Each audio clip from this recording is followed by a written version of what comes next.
Yellowstone.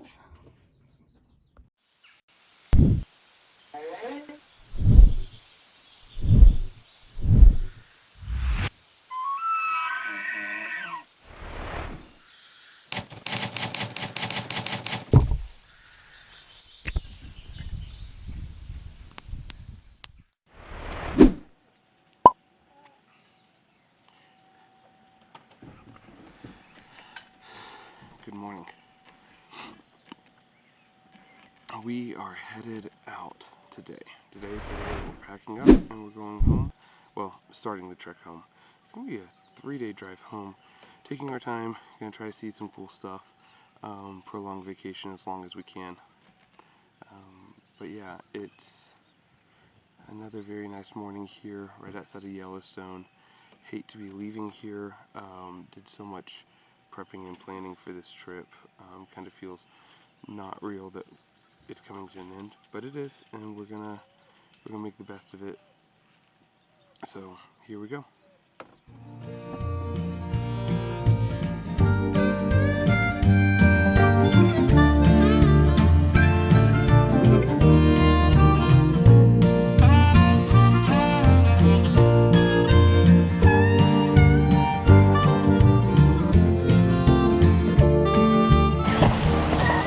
Okay, hold on. I had already done all of them by the time you said, what are you doing now? What a morning. Hold on, I lost my microphone.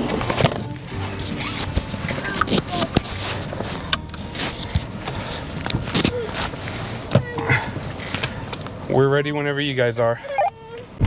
So we had a goal of making it out by 9. Less than an hour late. And we made it within the 9 o'clock hour. I was not feeling good last night. No.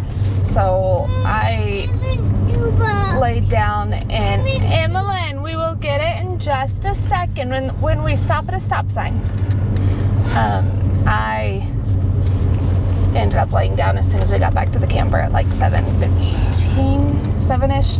Yeah. Missed all the campfire stories, all that, and Eric busted butt working on my car and doing all the outside stuff. I had to replace the alternator and the fuel pump and the hum and, you know, all those things. He also cleaned it. Oh yeah, that too. And then this morning, I was able to be upright, but I was still moving a little slow. So, I mean, he's really coming clutch. But not clutch enough because we're leaving an hour late. But alas, you know, it's vacation, so why get stressed about time or whatever they're getting stressed about? So we will cut it off about here because the kids are about to explode. We're planning on traveling to Rawlins, Wyoming tonight. And we are. We have reservations. Yep, and we're gonna stay in a hotel and it's gonna be great.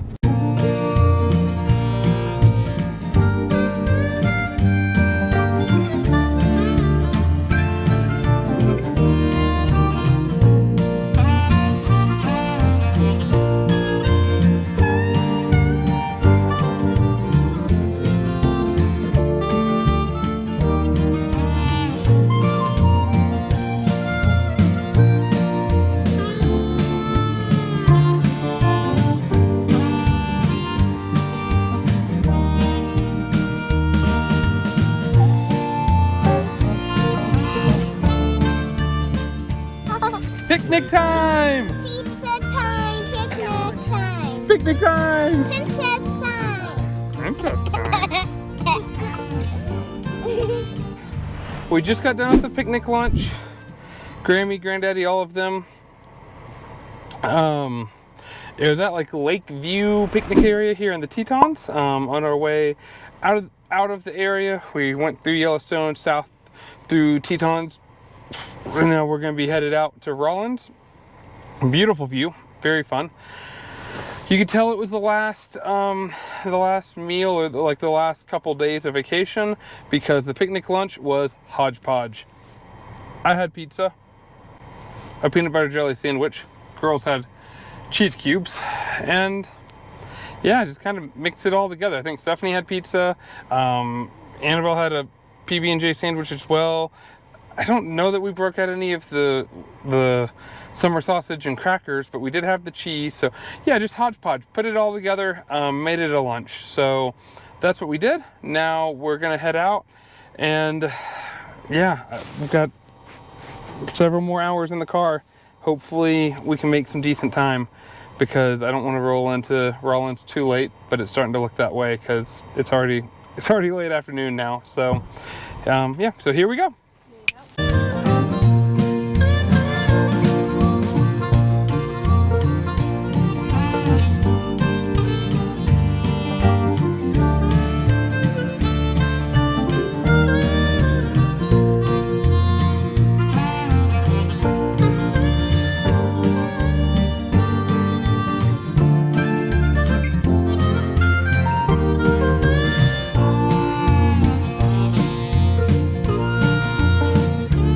So that was an adventure, right? I'm gonna blame Stephanie on that completely. We drove by an RV with a flat tire, and she said, "Been there," kind of with an air of like, we don't have to deal with that anymore.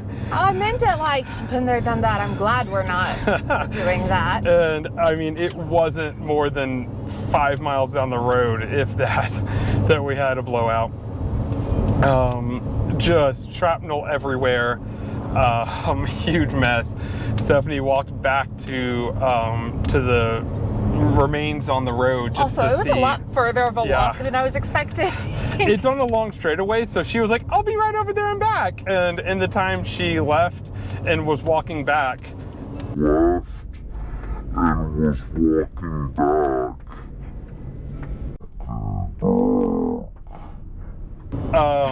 and Carmen just passed us to check on us. oh lordy, we'll be back. Well, that was wild. So as y'all just saw, Mom and Dad just drove the opposite way. They were probably 30 minutes at least ahead of us. At least.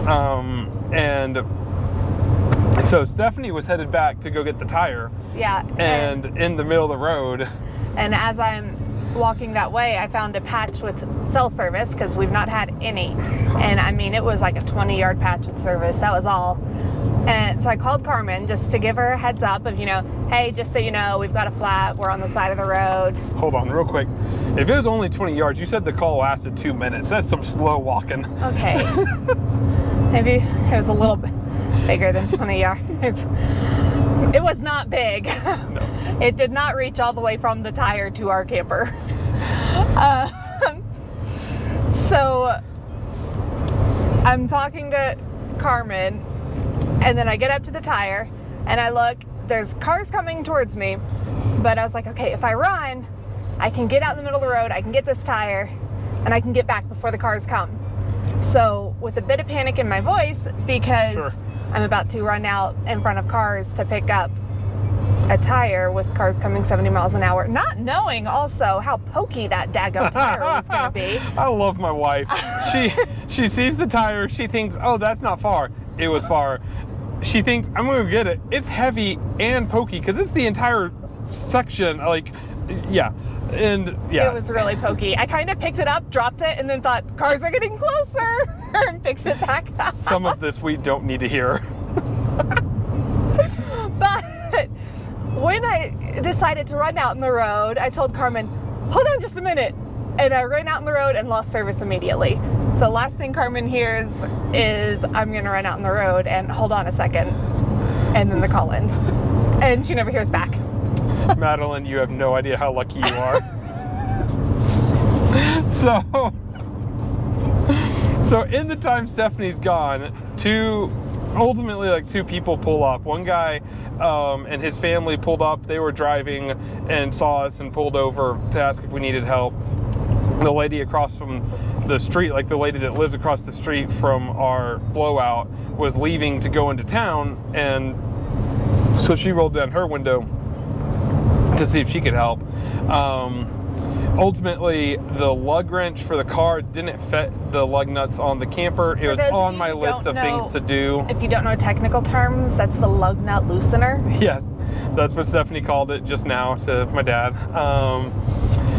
So so it was on my checklist of things to do. I knew it was important to check in case you run into issues. I was also going to check the jack to make sure it fit under the camper. I had this like list of things to do, and I just forgot. And it was, yeah, it was. I'm glad it worked out, but it could have been a lot worse. So we checked. We checked with the woman's husband, who was just driving a tractor. The Good Samaritan, Edgar is his name. Edgar went to go just drive down the road to find a guy on his tractor to ask if he had a lug nut, a lug wrench that was smaller. And so we wind up using Edgar's rental car's lug nut or lug wrench, because his car was totaled just this morning in the Tetons. They woke up for a sunrise and they hit an animal. And so he said after his experience this morning, this lady came like 30 seconds after they hit, pulled over and stayed with them like the whole 5 hours that it took to figure it all out. And so took his wife to the airport to get the rental car. So she, like, Edgar, like, freshly knew the importance of strangers helping people out, and so he was a huge help for us. And so he helped out, got everything changed up, and we just got back on the road. Lost about 45 minutes to an hour, somewhere in there, on the road. And then, yes, as we're giving the update, Mom and Dad pass us because they turned around to come back. We've not had any cell service. They've lost a good amount of time trying to help out, but they're now following us. We're traveling together, so if anything happens, we'll have more people to help out. And yeah, so they didn't even know where we were. No, like, I mean, they knew we were on the same road. And the only thing I could say to them was, the last time I remember passing through was Du Bois. I see. Du Bois. Du Bois, maybe. Du Bois. I was like, that's all I know. That could have been 45 minutes. Edgar pronounced it Du Bois. Du Bois.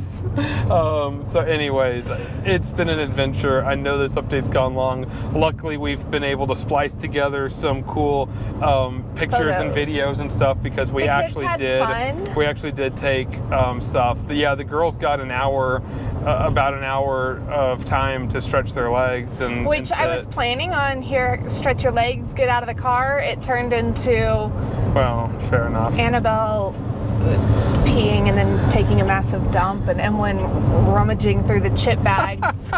Yeah, Emlyn decided she was hungry. It's been an adventure.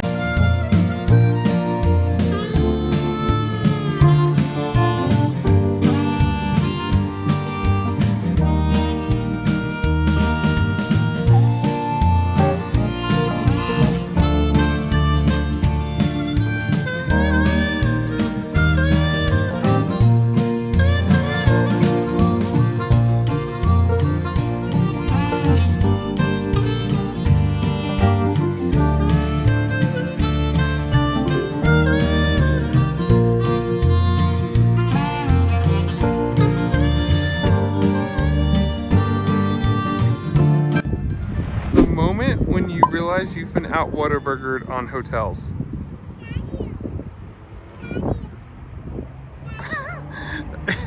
I don't know, I can't help but laugh today. I mean, this place and then those places, but hey, at least we have a nice sign at the front. My hands are a little full. Daddy, Daddy's hands are pretty full too. Can you hold Sissy's hands?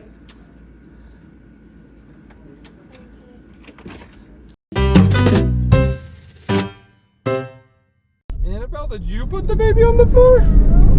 Huh. 9:59. So we had a no, just a minute, and I will help you guys. We're gonna talk to the camera real quick.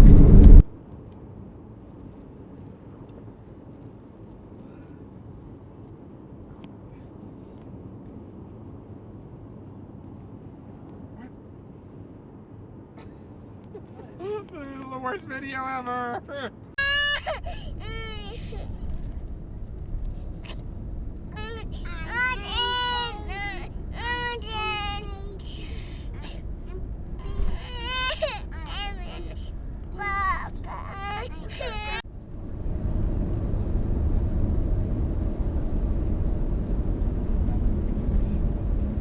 So in this next clip, we actually have footage of the flat tire because we had Emily's camera just rolling by happenstance. So here it is. Note how much Emily actually cares.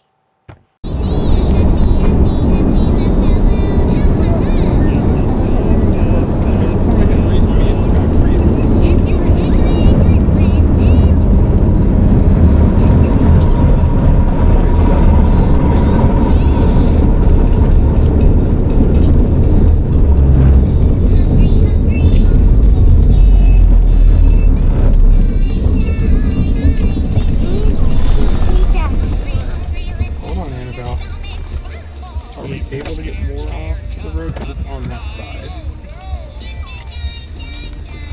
Right? Okay, stop. I mean, I can try and come right up here. So then we're blocking off the road. Let me get out and look.